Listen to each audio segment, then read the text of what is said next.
Rich Edit Object, Image, 70, Ely James, all rights reserved, 2023, June 10, 2024.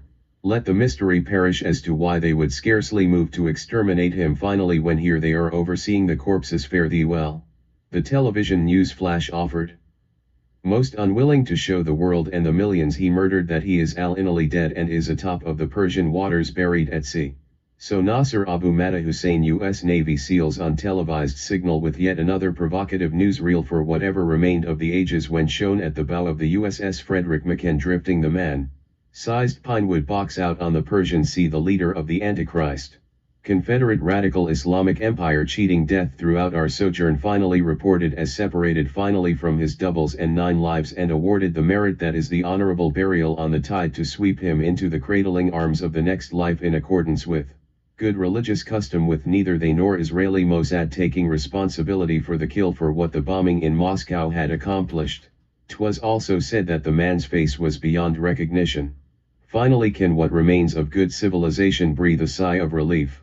The martyrs parade given him as 'twas aircraft and anti-aircraft fire and mortar shelling that lit up the sky, but 'twas actual ceremonial displays of pyrotechnics and fireworks, with men popping of rifle shots in one hand and kissing the sky with the libations when popping corks and bottoms up, touching champagne bottle ends to the sky, streams of bubbly from over their heads making like cascading falls when fizzing from the sides of mouths.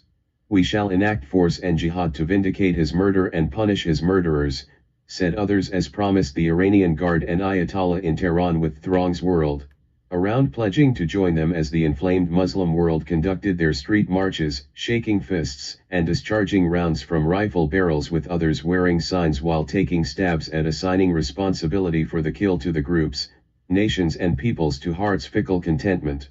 The fraternity of the mournful, most vociferous and indignant as thy perceived that ere final Imam or Mahdi had let them down. One lady behind black silk with a partially exposed face, her cricket chortle silencing fluttering tongue tip was as a thin metal catch flap at the end of an angrily spewing gas pipe, was standing next to 2 friends, one at her either side and both of whom were in tearful hysterics that rendered the sound of chirping car alarms as muted whispers. Together they wore oversized signage, one of such appearing to be penned in crimson stain yet coagulated blood font. It read, "Blood libel on the head of the big and little Satan, America and Israel. You will say that the Mahdi is more dangerous dead than alive. And more tropical forest animal sounds obliterated ears any tolerable sound threshold unto the conceivable point of irreversible damage, sending a detachment of hyenas into desperate flight."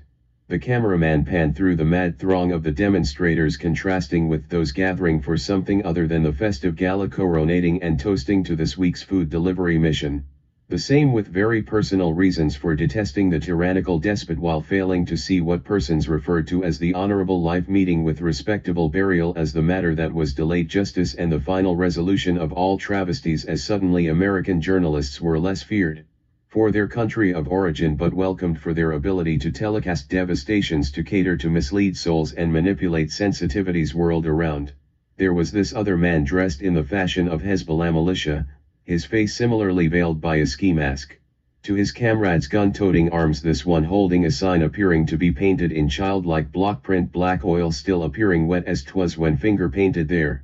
It read as, doubtful as 'twas that what he furiously sputter into the air could in the least bit be captioned on that sign, "From river to the sea no more Israeli," thus lampooning intellectual credibility as 'twasn't his copyright, but only landing gratuitous high points for brevity and borrowed rhyming wit only with context, failing to delineate recent history that contained nettlesome to him pang-inducing updates pertaining to successful tide-turning indomitable Israeli responses.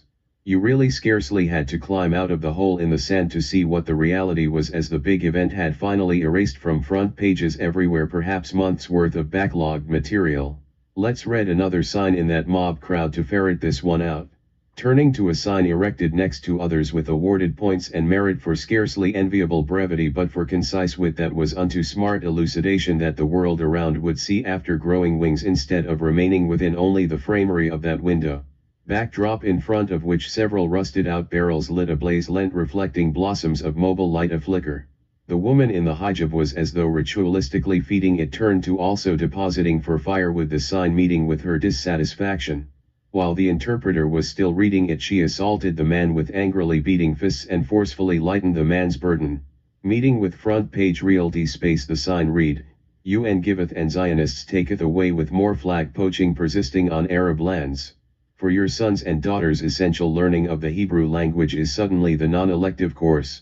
It was signed with what chorus with echoing chants seeming to be synchronized to the flitting orangish red fiery glow illuminating and highlighting shadow evicting light against faces. He shouted Allahu Akbar. After the news flashed on screens whirled around, yeah, I have a sign that I'm wearing, let's spray paint stain it to the website and then silk screen convert it into t-shirts before they finally come and close us down. Town crier said. My sigh reads, woe Nasser Hussein. Exterminated at the hands of his own people, with scarcely one of any of US Navy, Israeli Mossad, UK's KGB, or Russian's Kremlin taking responsibility. Question is, does he create the void that, woe of woes, only Satan can fill? Infinitely more lethal from out at sea than was he while meeting with Alexanders Wentworth and Khrushchev or the Ayatollah of Tehran that afternoon in Moscow. Has Providence just intervened instead? The man filling the void created by Crier's assistant Morris's death, who'd added to the plague fatalities list, said, ain't pithy enough, won't catch on. Must condense. Eli James 2023, the day it is, June 10th, 2024. 70 will be out there soon. Look for it, all right?